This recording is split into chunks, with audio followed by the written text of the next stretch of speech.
Tonight, Canada has been selected as the home of a new multinational defense bank. To bring together the collective strength of a big number of countries. But in which city will the new bank be headquartered? Ottawa in the running, but with some stiff competition. This iconic building downtown could soon have new life. To see a great local company investing in that site is great news. A deal to purchase the former Hudson's Bay building is in the works. A major condo developer is the buyer, but the precise plan for the site, still a mystery. And parents wanted a review of their local schools as they look for a more balanced enrollment. Alleviate that overcrowding and make sure that all of these schools offered a similar educational experience. But at 6 schools in the Central West End, they say still more questions than answers.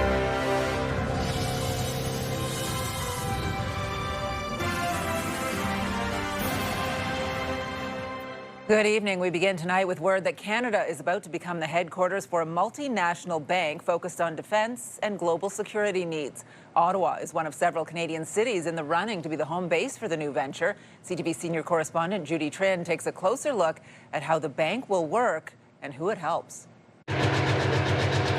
As NATO nations ramp up to spend 5% of their GDP on defense by 2035, a new multinational bank with headquarters in Canada is being created to help smaller companies access loans to expand.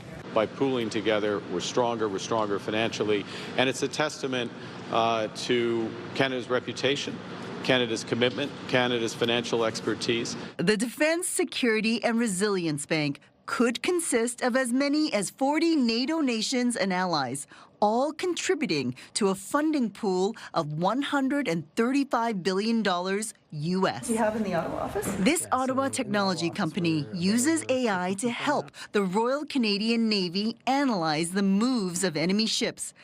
Anvil wants to expand to Europe and is hoping the multinational defense bank will open doors. Having people who have walked that path before and can help guide successful companies like ours through that path, I think that's a major benefit for Canada, and I'm very hopeful that the DSRB will be that will be one of those conduits. Where in Canada the defense bank will be located hasn't been determined, but the lobbying has already begun from Vancouver to Montreal to Toronto. We have all the banks here, the financial sector here. The national capital is also making a case. We're the home of 130 plus foreign missions and embassies.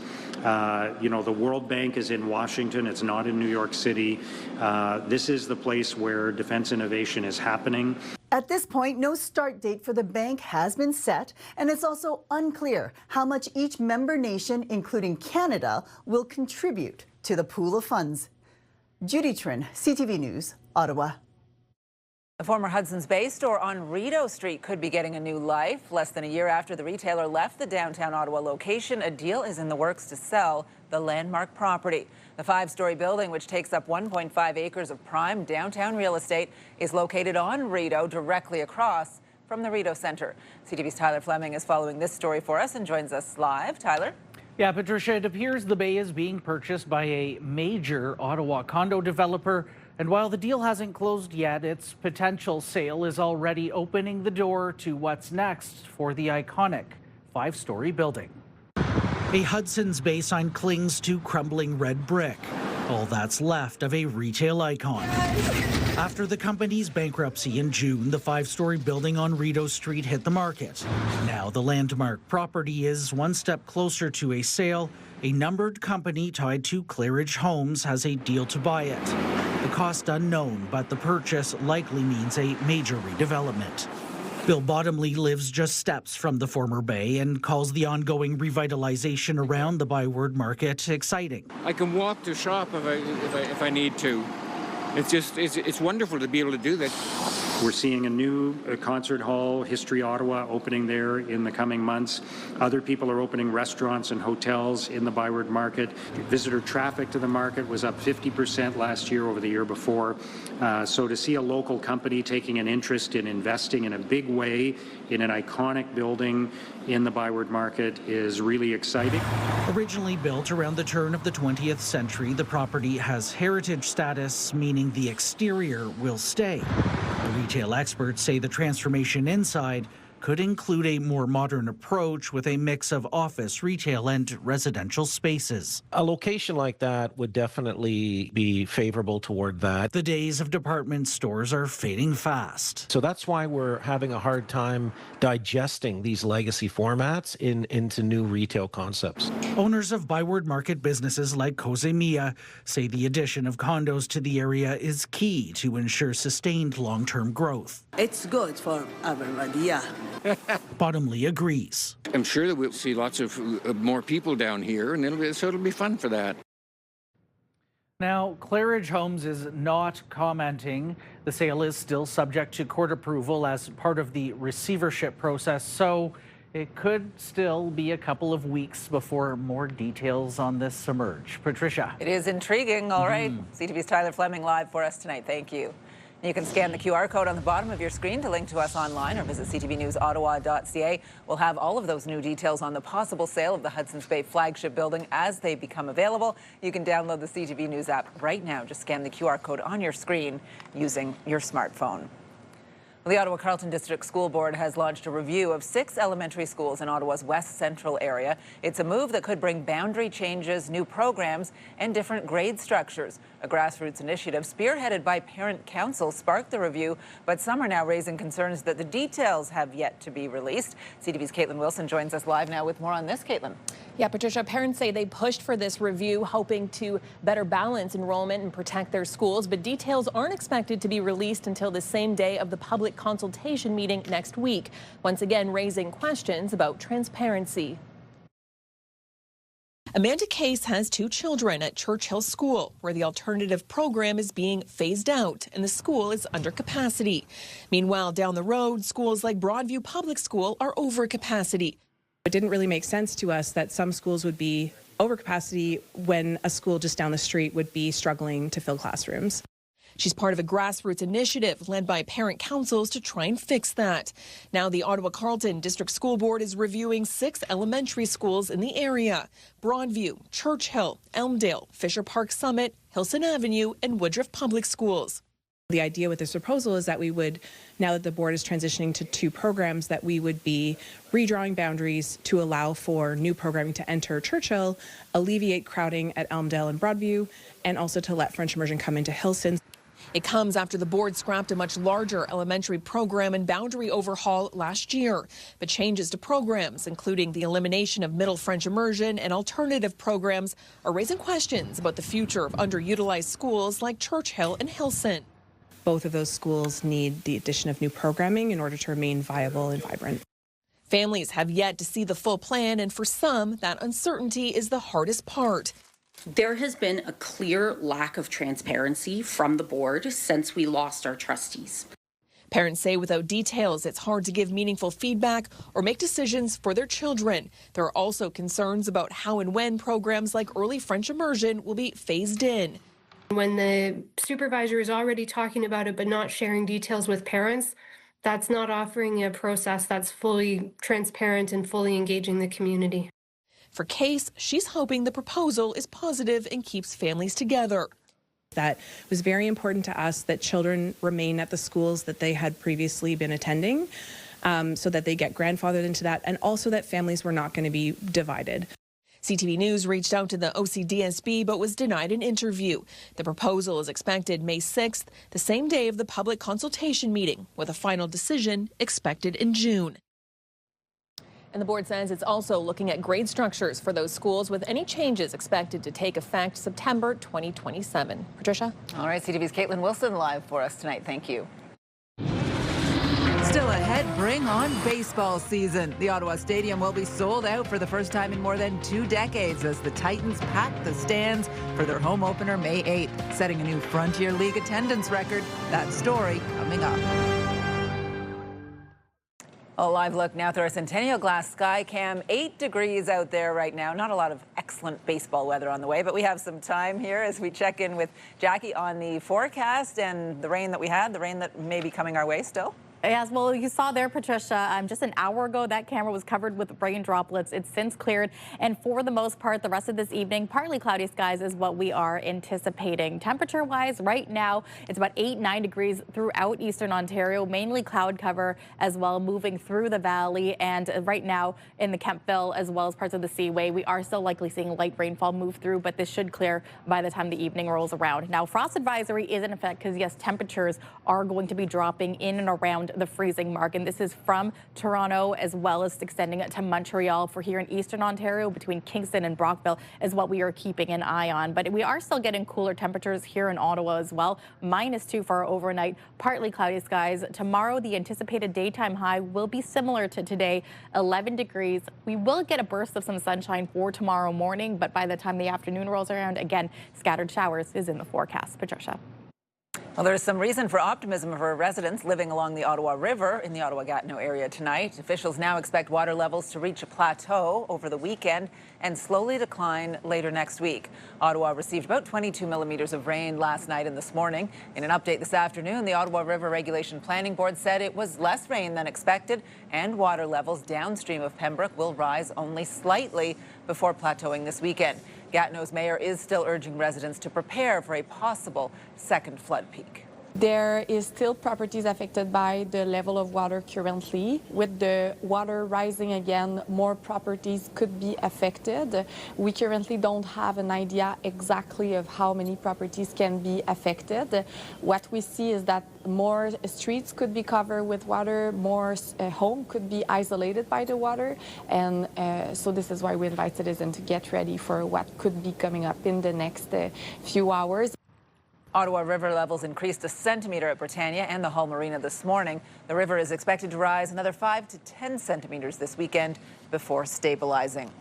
Ottawa Fire has lifted the open-air fire ban following the recent rainfall. The ban was issued earlier this week due to the dry conditions. Firefighters responded to 24 brush fires and 21 burn complaints last week. Fire officials say if you plan on having a fire, you do need a valid permit. Well, drivers are once again feeling pain at the pumps. Gas prices will hit $1.90 a litre tomorrow, just over a week after the government cut fuel taxes to provide some relief to drivers. CTV's Kimberly Fowler is following this story for us and joins us live. Kimberly? Patricia, gas prices dropped to $1.65 a litre on April 20th when the government suspended the fuel excise tax for the summer. Now that relief is gone as the war in the Middle East continues. Gas prices jumped 4 cents a litre this morning at Ottawa gas stations, and Canadians for Affordable Energy President Dan McTagg says prices will increase another 8 cents a litre tomorrow. The jump comes as global oil prices increase. McTagg says the ongoing conflict will continue to push prices higher. Even if there was a peace agreement tomorrow, the gap that has been created is over 1 billion barrels of oil a day is missing. It's going to take a long time to recover that. Vessels don't travel at light speed to move oil from one place to another. Countries around the world aren't just experiencing high prices, they're experiencing shortages. Iran has effectively blocked the Strait of Hormuz, costing the global economy billions of dollars, with 20% of the world's oil supply unable to pass through. The U.S. has responded with its own blockade in the region as peace talks continue between the U.S. and Iran. Now, McTagg adds after prices go up tomorrow, they're expected to drop by 2 cents a litre on Saturday, then go back up again on Sunday. So tonight may be the best night to fill up for a while. Patricia. Or dust off that bicycle. All right, CTV's Kimberly Fowler live for us tonight. Well, the federal government is looking for office space to accommodate public servants this summer. As of Monday, all executives will be required to be in the office 5 days a week, while all other employees must be in the office 4 days a week starting in July. Public Services and Procurement Canada says some departments require more workstations and office space to handle employees in the office 4 days a week. Well, the man who stole the roaring lion portrait of Winston Churchill from the Chateau Laurier Hotel can appeal his sentence to the Supreme Court. Jeffrey Wood was sentenced 2 years, less a day in jail after admitting to stealing the photo from the hotel between December 25th, 2021 and July 6, 2022. The Ontario Court of Appeal dismissed Wood's appeal of the sentence last year. Today, the Supreme Court agreed to hear the case. With very unfortunate result at trial in terms of the sentence, and we welcome the opportunity to appear in front of the Supreme Court of Canada and have them reconsider what an appropriate sentence would have been for Mr. Wood. The Supreme Court did not set a date to hear the appeal from Wood and his lawyer. The portrait of Churchill has been returned to the Chateau Laurier with new security measures in place. One person is dead, another is being treated for life-threatening injuries after a weapons-related incident in Cornwall. Police responded to a call for an incident on Montreal Road in Cornwall yesterday. Police say officers located an individual suffering from gunshot wounds. A second person was found deceased inside the home with what police believe to be a self-inflicted gunshot wound. Police continue to investigate. Well, the body of an OPP sergeant who died in a crash on the 401 was taken to Oshawa this afternoon ahead of his funeral. Sergeant Brandon Malcolm died on duty following a single-vehicle motorcycle crash in Cobourg on Monday. Funeral arrangements for the 33-year-old officer have not yet been finalized. Well, the new Ottawa campus of the International Business University is officially open. We are Ontario's first independent, not-for-profit university. Our goal is to build an exceptional model for our country and one that we can all be proud of. The not-for-profit university at Lansdowne is also partnering with the Canada North Business Association and Tech Access Canada and has a memorandum of understanding with La Cité. The school will also offer what it calls a cutting-edge AI program. Well, IKEA Canada is coming to Gatineau this spring. The Swedish retailer announced today it will open a plan and order point on Maloney Boulevard on May 11th. IKEA says it offers easy access to expert design services while planning, ordering, and purchasing items. Once the orders have been placed, they will be delivered to homes, or you can collect at the plant and order point. From place to place, from facility to facility, how we can maximize the gains for Canadians. Well, coming up, a potential plan for Canada's airports running into some turbulence before it even gets off the ground. Jackie. Well, thanks so much, Patricia. That should be it in terms of precipitation for the rest of this evening into our overnight. We might even get some sunshine moving through as we start our day, but it's going to be a cooler start. 1 degree to kick things off. We're only getting to a daytime high about 11 degrees, and by the time the afternoon rolls around, there will be some isolated showers moving through, so you might want that umbrella as well. So here's a live look through our Centennial Glass Sky Cam, a cool 8 degrees, showcasing Parliament Hill, and again, clouds are starting to break through, and we could see a little bit of that sunshine, just a little bit, moving through. Ottawa is always on the move. We're a big city with a laid-back vibe, where foodies love their sweets and markets bursting with flavor, wrapped up in waterways and hot summer days. This is a city where culture is on display. And the future meets the past. Where people come together. Always proud. Often loud. Whee! And positively the best place to live. We move with you, Ottawa!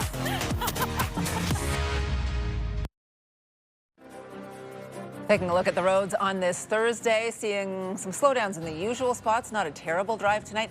Feels like a Friday today, so maybe a little later on the roads if it feels like that for commuters as well. But it is Thursday, and every Thursday we want to put the spotlight on 3 good things happening in our city. Jackie joins us here, and we begin with this. You will not have to choose between watching the Ottawa Rapid FC and the Ottawa Charge this weekend. No, this is really beautifully thought out. So the Rapid FC hosts their home opener on Saturday at 5 p.m. at TD Place. The professional women's soccer team is inviting fans to then stick around after their game to watch the Charge playoff game on the big screen. Starting at 7, Rapid FC says 1 place, 2 teams, all the energy. You do need a ticket to the Rapid FC game to be able to stay for the Charge game. So you need a little bit of energy, a little stamina. That's a great way to do it, though. I'm liking this, though, because you're not just going to watch it from the stands. You could be on the field. You could bring a blanket, bring those chairs, and stay nice and warm. It's a unique way to watch the playoffs. Yeah, that's a really lovely way to watch the playoffs. So, and that's women supporting women, which is a really cool thing as well. Okay, strong weekend for our Saturday. Now, tonight, the Ottawa Fire Service will honor firefighters and civilians. The annual Ottawa Fire Chief Awards are just getting underway at the Hard Rock Hotel and Casino, Ottawa. Firefighters and civilians will be saluted for their bravery and humanitarian efforts over the past year. Very nice. A lot of great awards are going out tonight. I know a couple of our colleagues will be there.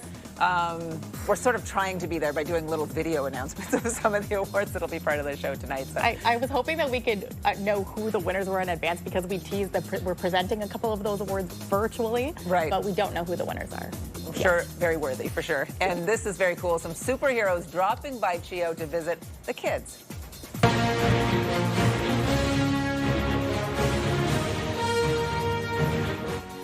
Okay, is that almost scary in the hallway? That's a lot coming at you, but great. The Children's Hospital posted the video of the superheroes surprising kids and families yesterday, transforming the hospital hallways into a comic book adventure. Aww. Chio says no capes required to feel super. Just another reminder that courage always saves the day. Oh, I love that. Spider-Gwen. We know who the real heroes are there. Yes. For sure. Yeah. That is awesome. Thank you, Jackie. Well, if you have a story for us to include in our Three Good Things segment, we'd love to hear from you. Something light, happy, a community event, some heroes out there, anything that will brighten up the day, just send your ideas to ottawanews@ctv.ca. Three Good Things is brought to you by the new oak tree, hand-built for life. Well, it has certainly been a wet end to April in Ottawa. The risk of showers will linger for the start of May. It was a cloudy day at Jacques Cartier Park in Gatineau, where the recent rainfall helped the tulips continue to grow ahead of tulip season, which is coming up quickly as we take a look at weather. We're hoping we're going to see a bit of a shift as we get further into May, because tulip season is, what, is it the second weekend in May that the Tulip Festival gets underway? It's going to be next weekend, and it's hard to believe that, Patricia, because of the cloudy, gloomy weather. We had cold temperatures as well. Not much in terms of sunshine or 20-degree heat, but hopefully that'll turn around, and not quite for this weekend. However, we are looking at temperatures right now sitting around 8 degrees. Didn't quite make it to the 11-degree anticipated daytime high. We've got some light rain possibly moving through parts of Ottawa. It has since cleared, at least here in downtown Ottawa. Mainly cloudy skies, but temperatures are going to be cooling closer to the freezing mark. So we are getting those temperatures closer to around zero, as mentioned, focusing on Kingston and Brockville. The frost advisory in effect for Ottawa and much of eastern Ontario.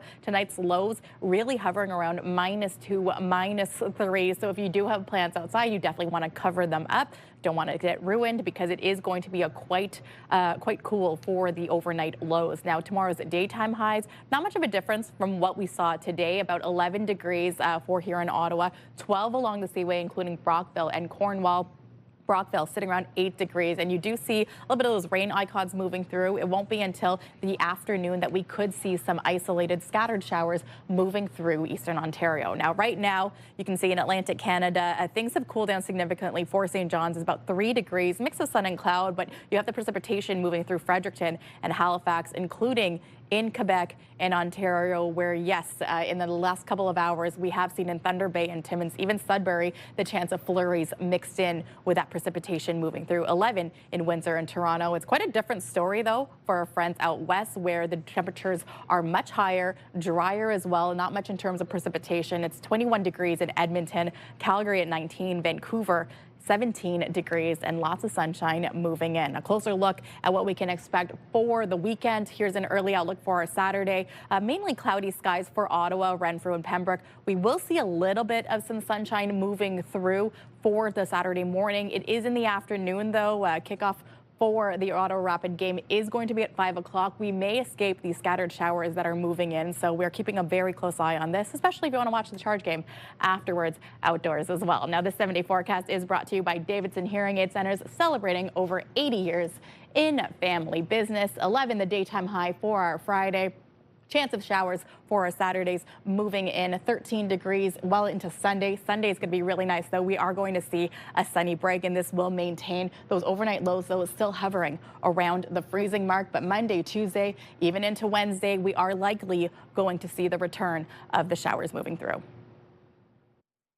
Well, the federal government's spring economic update this week included the quote, unlocking the full potential of Canada's airports. What it meant by that was potentially privatizing them. The goal, they say, is to improve passenger experience and improve efficiency. But as CTV's Abigail Beeman reports, not everyone is sold on the idea of selling off crucial public infrastructure. More details trickling out about the government's plans to explore privatizing airports after the spring economic update said it's still on the table. From place to place, from facility to facility, how we can maximize the gains for Canadians. The transport minister says they will look at each airport separately. Ottawa owns 41. 23 of the biggest are leased to third-party airport authorities. I think that's a very complicated issue, but I think they need to be more fiscally responsible. Maybe they wouldn't be selling off Canadian assets. History is littered with examples of the failures of privatization, and this is a potentially a very costly and dangerous plan. With critics quickly coming forward, concerned about already high airfare and the potential for fees to creep higher. I'm very suspicious because one group of people who are sure to gain from it are those who may be buying the airport. Airport user fees account for about 30 cents of every dollar of a regular airfare that a Canadian purchases.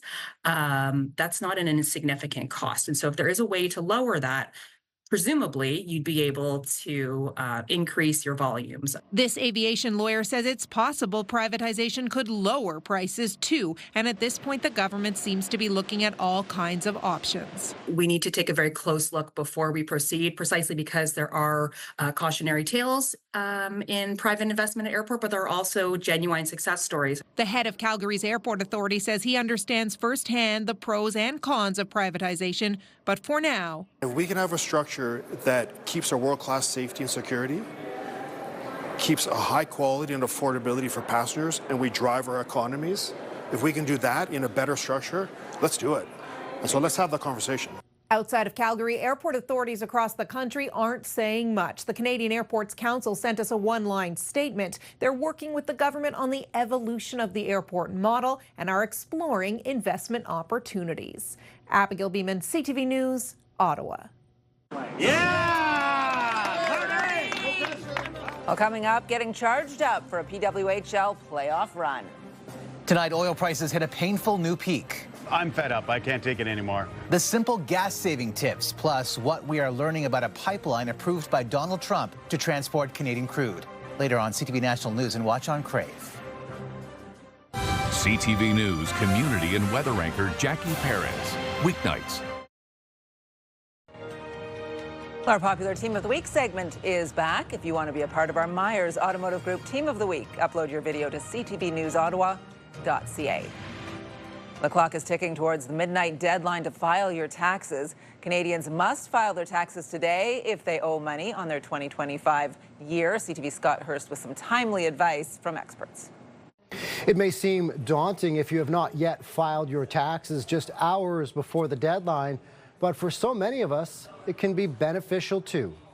Last year, Canadians filed more than 33 million tax returns, with 93% filed online. The Revenue Agency says backlogs and delays are being addressed in part through AI-driven modernization and claims responsiveness has doubled. In fact, according to the CRA, more than $45 billion in refunds were delivered last year, with taxpayers getting an average refund of about $2,000. Experts often suggest putting most toward debt or savings while setting aside a smaller portion for fun. A recent survey by EQ Bank found only about 9% of those expecting a refund plan to spend it on discretionary items like traveling or dining out.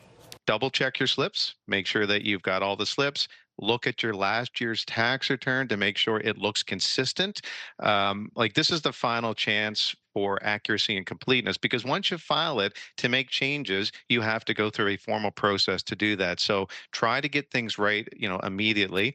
Other suggestions for that refund include putting it towards a tax-free savings account, a TFSA or RRSP, a family emergency fund, or paying down high-interest debt such as lines of credit or credit cards. Today may be the deadline for most. However, if you are self-employed, you still have more time to file. Officially, that deadline is June 15th. Scott Hurst, CTV News, Toronto.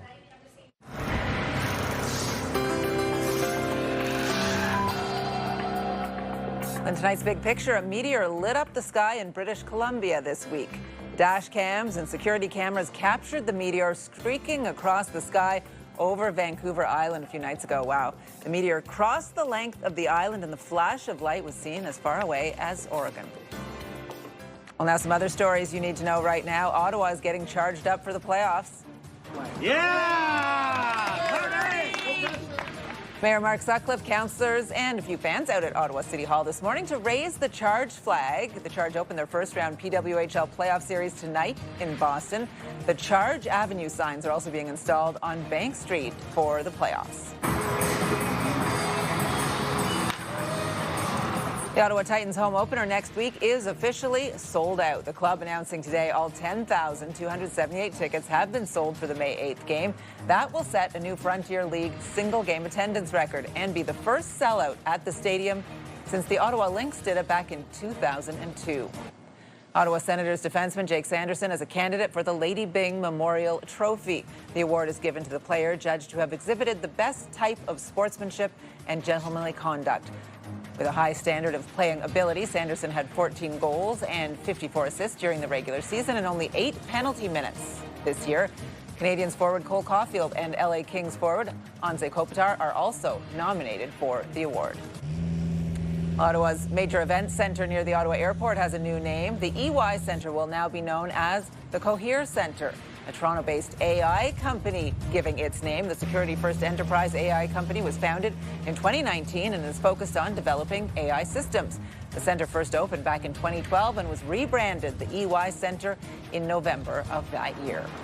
Ottawa's municipal election campaign officially kicks off tomorrow. May 1st is the first day candidates for mayor, councillor, and school board trustee can register to run. Election day is Monday, October 26th. Taking short breaks, even just having your phone in another room for 20 minutes can help you build that comfort and tolerance being away from your device. Well, coming up, disconnecting from your cell phone to clear your mind. You're watching CTV News with Patricia Boal. Get the latest live local breaking news. Sign up now for our morning and evening CTV News Ottawa newsletter. The best local content from CTV News, Your Morning Ottawa, and News Talk 580 CFRA. Get it all in one place. Sign up now at ctvnewsottawa.ca. The CTV News Ottawa newsletter is brought to you in part by CAA Business.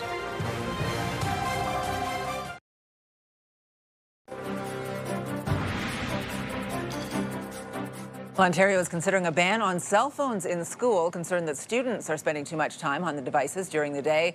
But studies show it's not just young people scrolling for hours on end. Many of us are also spending hours every day glued to our phones. CTV's Pat Foran reports. How much time do you spend on your phone each day? Several hours, 5 hours a day.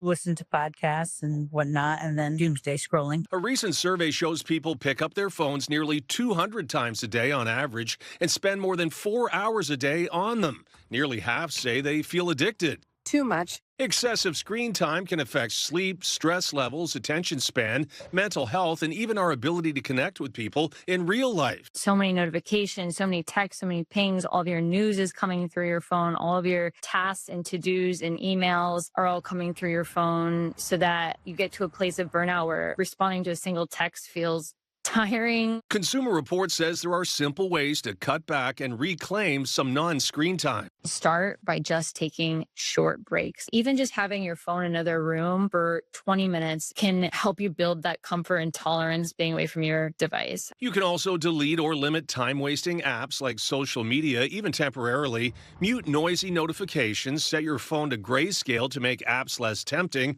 Replace screen time with books, hobbies, or exercise. And ask friends and family to hold you accountable. And if you need more help, depending on how much change you feel like you need, you could do anything from install an app that sets stricter screen time limits to downgrading all the way to an old school flip phone. There are even tools designed to help, like a device called Brick, which blocks apps unless you physically tap your phone to unlock them.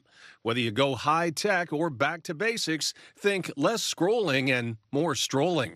Pat Foran, CTV News. Real gross domestic product was up 0.2% in February. BNN Bloomberg's Marilla Fernandez brings us more. Manufacturing was strong in February. It expanded by 1.8%. That's the largest monthly expansion for manufacturing since January 2023. In that sector, both machinery and transportation equipment did well. There was also more crude production in Saskatchewan and Newfoundland and Labrador. Real GDP for March is expected to be flat. Here are the closing numbers for the day. The Canadian dollar's up to 73.62. West Texas Intermediate is up to 105.07. Western Canadian Select up another $4 to 82.76. And the TSX bounced back today, spiking 645 points. Those are your business headlines. I'm Morella Fernandez. As the radiation treatments were progressing, now my skin was very burnt. Well, coming up, a new initiative to help patients deal with the side effects of chemotherapy. You're watching CTV News with Patricia Boal. Hey. CTV and TSN 1200 want you to be the Myers Automotive Group Team of the Week. Your team could win $1,000 for new equipment, tournament fees, or an incredible team party. Shoot us a quick video uploaded at ctvottawa.ca. Whether it's hockey, ringette, choir, band, or any team in between. Each week, the winning team will join us live in studio at CTV Ottawa at 6 to claim their prize. Enter today for your chance to be Myers Automotive Group Team of the Week. iHeartRadio Weekenders is powered by Barhaven Ford, Ottawa's newest and largest Ford store, and Eastern Ontario's Ford EV leader. Getting you weekend ready. Time now to check in with our iHeartRadio Weekender, Tanea Taylor. Tanea. If you're wondering what to do this weekend, here we go. First up is the CN Cycle for CHEO. This is your chance to support something super meaningful by pedaling or walking towards a brighter future for the children and families who rely on CHEO. All events start and end at the Canadian War Museum with a post-event activity at Loretton Flats in front of the museum. This is on Sunday, but registration ends Saturday, so make sure you sign up if you've been planning on it. Next up today, you still have time to catch the Northern Premier Hockey League Outlaw Championship. This is proudly presented by TSN 1200, and they'll be on location tomorrow and Saturday as the games come to an end. If you're a hockey lover, this is a great event to check out. You can get in on all the action at the Smiths Falls Memorial Community Center through Saturday. Last on the list today, the 4th annual Ottawa Clay Festival. This is presented by the Ottawa Guild of Potters and features an exhibition, demonstrations, children's activities, and lots more, including a pottery sale, so you can take home some one-of-a-kind items. You'll find this one at the Horticulture Building at Lansdowne, and the best part, admission is free. Lots more happening this weekend around the capital. The full list and all the details are at ctvottawa.ca/weekenders. For the iHeartRadio Weekenders, I'm Tanea Taylor. Have a great one. iHeartRadio Weekenders is powered by Barhaven Ford, Ottawa's newest and largest Ford store, and Eastern Ontario's Ford EV leader. Well, many people are familiar with the harsh side effects of chemotherapy, but the side effects of radiation may not be as well known. CTV Health reporter Pauline Chan has more now on an initiative to help radiation patients. Tamara Berry was diagnosed with breast cancer in 2020. My treatment that I underwent was lumpectomy and then radiation. The treatment made her skin dry and flaky at first, with itching so bad she couldn't sleep. So as the radiation treatments were progressing, now my skin was very burnt. So not only was my skin completely purple in the area that was being radiated, but the skin was blistering. Actually, it's the peak side effects happen 2 weeks after they finish the radiation, and most resolve within about a month or so. Dr. Jeff Kao says fatigue and radiation dermatitis are two common side effects of radiation. Most of our research and the mainstay of our research has always been in trying to prevent cancer from coming back or trying to live longer. But more recent evidence has been focused on symptom control and quality of life. Bari struggled to find products in Canada to help with the pain and healing of her skin.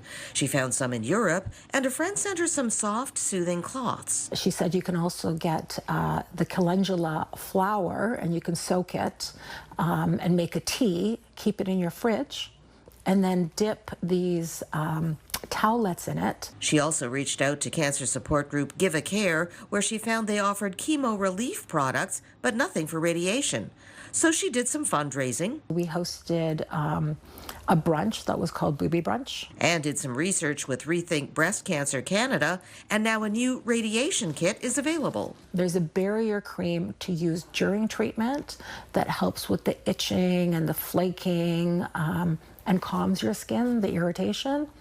And then there's a healing balm to use after the treatment that can help your skin heal. The radiation kits retail for $70, and you can get them online through giveacare.ca. And while the majority of patients who would benefit from it are breast cancer patients, others with head and neck cancers and some gastrointestinal cancers also suffer from radiation dermatitis.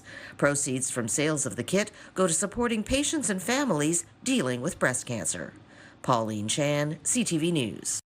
Well, coming up, the street artist Banksy is at it again, this time in a historic square in London. Jackie. Thanks so much, Patricia. Taking a look at our next 3 days, well, yeah, chance of showers will move in not just for Friday, but for Saturday as well. For the most part, for the next 2 days, it'll likely happen in the afternoon, but so mainly cloudy skies is what we're anticipating. Sunday, though, lots of sunshine and no precipitation in sight. Here's a live look through our Centennial Glass Sky Cam. A cool 8 degrees out right now, showcasing Kaweki Point. Cloudy skies right now and getting into our overnight. You're watching CTV News with Patricia Boal. The National Capital Region is jam-packed with incredible experiences you don't want to miss. Hey, I'm Tanea Taylor, your iHeartRadio Weekender, powered by Barrhaven Ford.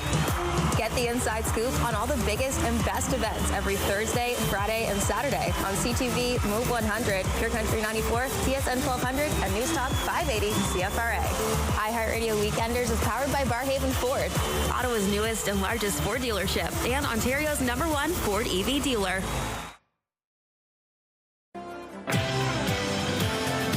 Tomorrow on Your Morning Ottawa, we are checking out this week's new movies, including the long-awaited sequel to The Devil Wears Prada. Tune in on CTV or stream us live on Crave. Hairstyles, courtesy of Salon Fiorella. Here's what's on CTV tonight. E-Talk, George and Mandy's first marriage, Next Level Chef, 911 Nashville, and Grey's Anatomy. And here's a recap of the top stories we are following right now. By pooling together, we're stronger financially, and it's a testament to Canada's reputation. Canada is about to become the headquarters for a multinational bank focused on defense and global security needs. Ottawa is one of several cities in the running to become the home base for the new operation. Now it's a very different approach in terms of what customers are looking for at retail. One of Ottawa's most iconic buildings has a buyer, but there are still few details about the future of the former Hudson's Bay building on Rideau Street. The idea with this proposal is that we would, now that the board is transitioning to 2 programs, that we would be redrawing boundaries to allow for new programming to enter Churchill. And parents raising transparency concerns about the Ottawa Public School Board's review of boundaries at schools in the West End.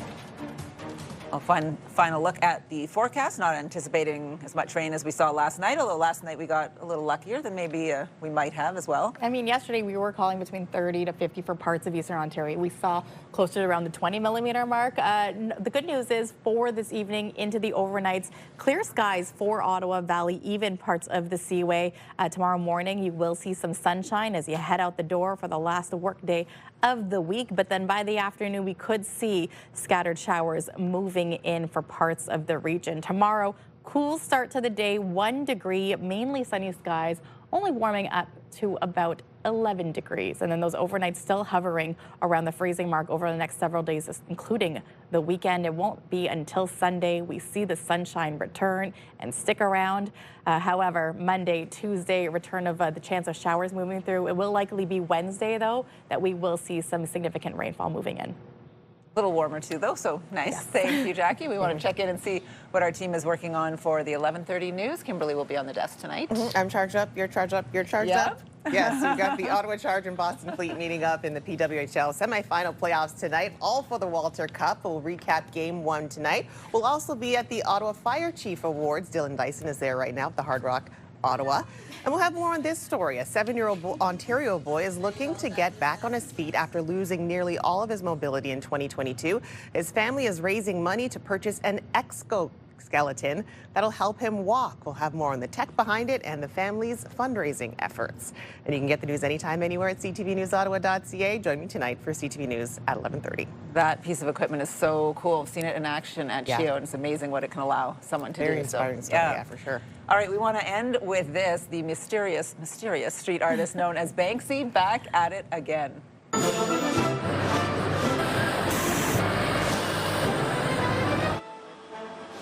The artist posted this video, which appears to show this statue being placed in the historic Waterloo Place Plaza in London. Pretty big statue, depicts a suited man with his chest puffed out about to walk off the platform with his face blinded by the flag that he is carrying. Interesting. Banksy's signature appeared on the piece as well, and a pretty elaborate video in terms of how this all got into place, given that he's usually pretty cloak and daggers and you don't know too much about his method or how he gets it done. Yeah, but he's like a legend in the art world, right? To have that reputation.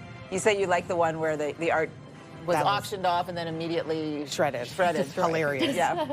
I spent millions of dollars on that just to see it all go. The faces. Ah! Wish I could get all my extra paperwork at home shredded that quickly. All right, go Charge. Have a good night, everyone.